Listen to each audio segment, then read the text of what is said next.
Hello and welcome to the Honey Hobbits family homestead. Glad to have you back. Sorry it's been so long since we've uploaded a video. We've been pretty busy trying to get our roof installed onto our earthship. So the roof itself was on since last year before snow, but we were installing all the metal roofing panels, so that was a pretty big job. And it's been off and on rain, so we're trying to get it all on before the rain comes and get everything buttoned up. So anyway, that's done now.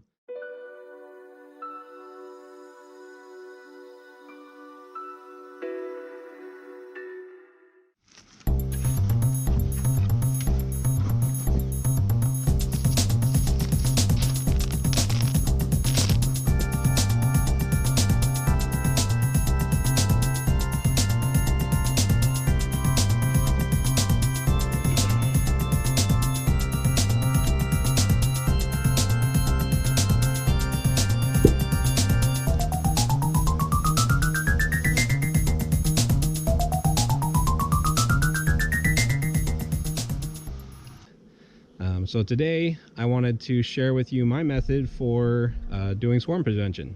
So essentially what I do is I will keep an eye on my hives. I will do inspections. I'll call them a shallow inspection or a soft inspection. Every 6 to 7 days I'll do one. And essentially all I do is I'll open the hive, I'll tip the boxes back. Each box, I only have 3 in these 2 that we're looking at, but I'll tip the top box back. I'll smoke them a little bit and take a look at the bottom of the frames. And what I'm looking for is queen cups. When I see queen cups, then I know that they're thinking about swarming and they're pretty close. But if there's no eggs or larvae in there, then I can still close them up and know that I'm safe for another 6 to 7 days. The instant I see a egg or a larva in one of those queen cups, what I'm going to do is I'm going to look through the hive and I'm going to find the queen. I'm going to pull her out and I'm going to do a temporary split with her.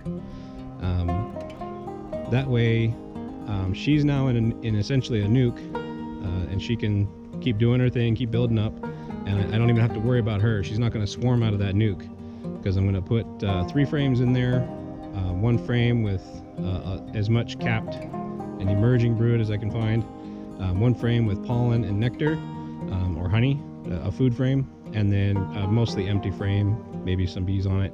And I pull all the bees that are on each of those 3 frames. I put them in the hive as well. And then 2 foundation, or I'm actually using foundationless frames, so they're just empty frames on the outsides. Once I get that done, I will shake probably 4 or 5 frames of bees into that box.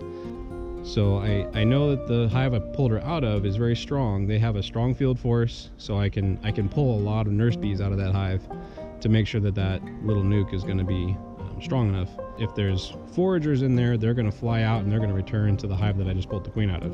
So I want to make sure that box is well stocked. So I'll set her aside in another place, wherever.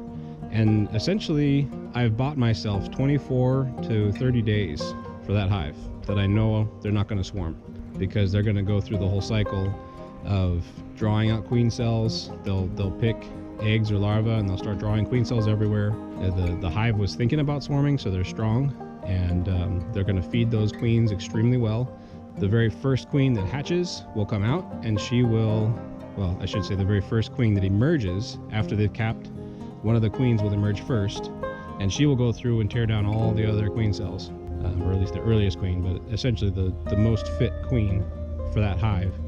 She'll tear down all the other queen cells. You don't have to do anything. You don't have to tear down other queen cells. She'll go out, she'll get mated and come back.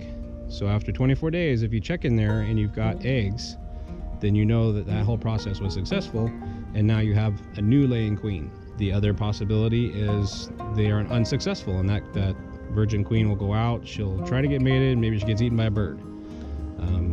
But at that point, you haven't lost anything. You can take your old queen and put her back in that hive after 24 to 30 days.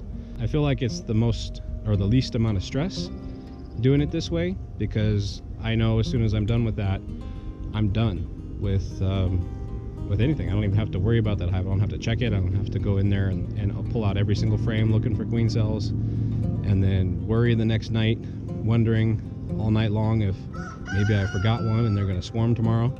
So least amount of stress. Another benefit of doing it this way is because they're going to work through pretty much all the brood that's in that hive and have very little brood to be feeding and raising throughout that time. I mean, at the beginning they will, but eventually all that brood will be capped, and then they won't have any brood to feed. So the entire field force is going to be doing nothing but gathering nectar and honey, and they'll still be gathering, you know, resources for pollen as well, just to store and have that for themselves. But you can actually make quite a bit more honey this way during that time. So it kind of depends on your honey flow and what the timing is of this, but it can increase your honey production. The third benefit of this method is you're giving that hive a 30-day brood break, which in turn will reduce the amount of varroa mites you have, because the varroa mite reproduces inside of capped brood cells. So if you have no more capped brood cells for, you know, an entire month, all of the progress for those mites is just stopped.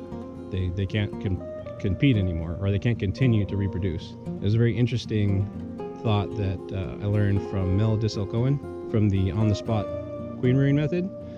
He was observing that when he would go through this cycle, and there'd be a lot of mites in the hive, all of the mites will hatch out, so you'll have all adult mites by the end of the cycle. When the queen comes back and she starts laying, that first round of brood will be kind of completely overrun with mites. The mites don't really talk to each other when they go into the cells. So right about when they're about to cap over that first round of brood, all of the mites will jump in there. You'll have like 10 mites per cell. That's too much for the baby larva to handle, so it'll actually kill all of them.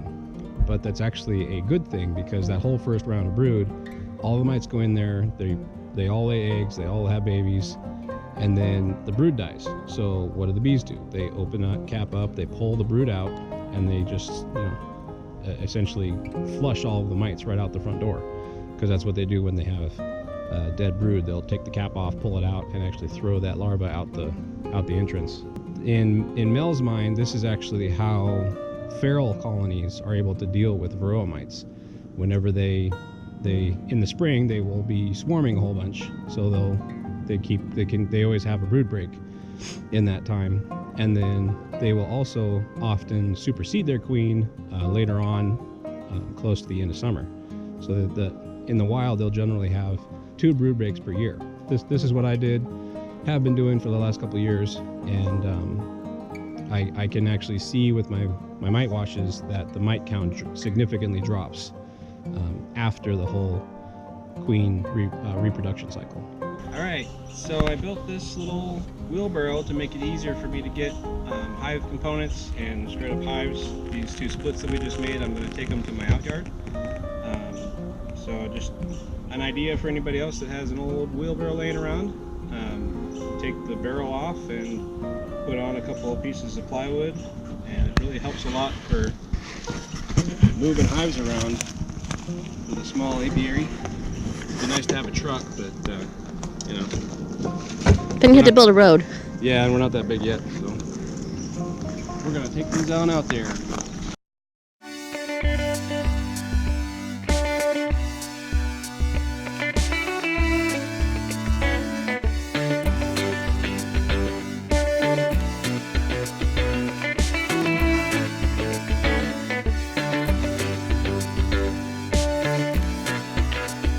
So I've got a quick question for you. Why don't you close the entrances to your hives when you bring them out? Are you just really not that worried about them getting mad and coming and stinging us? Yeah, I just wasn't that worried about it. Huh. Our bees are pretty calm, that's true. I accidentally dropped a frame the other day. They didn't get that mad. I got stung once today. I got stung on the hand. That's the first time all spring that they've come out aggressively and stung me. Just one of them. And I was kind of moving my hand really fast. She came out with my hand. All summer, that's the first one. We're gonna go ahead and go through and let these queens go. There she is. There's our queen. There she goes. My beautiful wife. In case you haven't met her, this is Stephanie. Hey. And we are the Honey Hobbits. and our 2 boys. Yes. So we'll see you next time. See you next time. Bye. Bye.